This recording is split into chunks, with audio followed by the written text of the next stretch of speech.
कटकरे प्रबल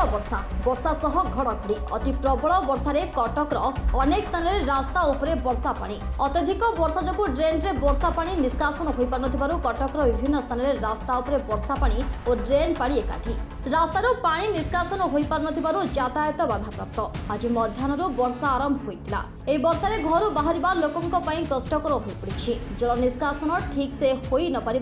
सीएमसी उपरे दोष देछंती सहरवासी ड्रेनेज व्यवस्था ठीक से हो पार लोकों घरे नर्दमा पानी पशिछि कटकर मारिया बचाल पेटिन साही मगराबाग साही पटापोल केशरपुर बादामबाड़ी रक्सी लेन राउसापाटना पिठापुर नुआपड़ा बक्सीबजार भली अनेक स्थान में वर्षा पानी रास्ता ठिया होइथिबारु साधारण लोके यातायात करिबारे असुविधार सम्मुखीन होउछथि वर्षा जल निष्कासन पई सीएमसी पक्षरु पंप सेट रो व्यवस्था मध्य कराଯାଇଛି।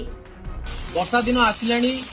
बहु मात्रा रे जो वर्षा होउची से वर्षा रे पानी आंठु आंठु पानी लोकों घर द्वारा पहुंचलानी आपण देखि पारुथिबे जहा फळे लोक माने पिला माने पाठ स्कूल पढी फेरिला बेले ट्यूशन गला बेले जिबा आसीबार असुविधा होउची अलिया मध्य आज्ञा होउची सीएमसी द्वारा सठिक भाव उठाउ नाही जहा फळे होउची अलिया भासुची लोकों घर द्वारा पशुची आउ मड़ मड़ कुकुर सब भी कौटू कौटू आसिक भासुची बॉक्स ड्रेन काम होला परे मध्य कौनसी मात्रा रे कामर सुफल मिलिला नाही। कटकରୁ ବିନୋଦ ଦାସଙ୍କ ରିପୋର୍ଟ यूबीसी ओडिया।